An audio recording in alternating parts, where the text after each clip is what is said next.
Vote কেন্দ্র দখল করতে এলে দাঁত ভাঙা জবাব দেয়া হবে এমন হুঁশিয়ারি দিয়েছেন প্রধান নির্বাচন কমিশনার এএমএম নাসির উদ্দিন। বলেন, আগামী সপ্তাহে ঘোষণা হতে পারে নির্বাচনের রোডম্যাপ।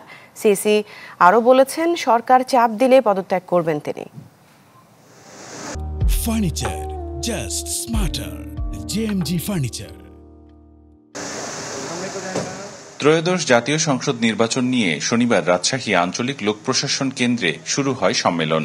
সেখানে মতবিনিময় সভায় যোগ দেন প্রধান নির্বাচন কমিশনার এএমএম নাসির উদ্দিন। এ সময় সিইসি হুঁশিয়ারি দিয়ে বলেন, ভোট কেন্দ্র দখল করতে এলে দাঁত ভাঙা জবাব দেয়া হবে। রাজনৈতিক দলের বক্তব্যে নির্বাচন কমিশন প্রভাবিত হবে না বলেও মন্তব্য করেন তিনি। ভোট কেন্দ্র দখলের ইতিহাস বলে যান, ভোটের বাক্স দখলের নিয়ত যদি থাকে আপনারা দয়া করে সরে আসুন এই নিয়ত থেকে। আমরা অত্যন্ত কঠোর অবস্থানে থাকবো এবার ইনশাল্লাহ। এই লক্ষ্য থেকে আমরা বিচ্যুত হতে চাই না। আমরা কোনো দলের পক্ষে নই, আমরা কোনো প্রার্থীর পক্ষে নই।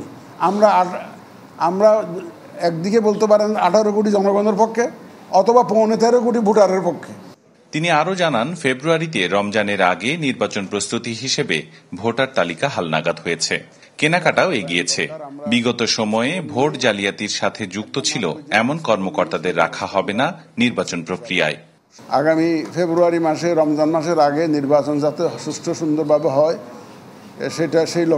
সেটাকে সামনে রেখে আমরা প্রধান উপদেষ্টার ঘোষণা অনুযায়ী আমরা সেভাবে প্রস্তুতি নিচ্ছি। ভোটার হালনাগাদ হয়ে গেছে ইনশাল্লাহ।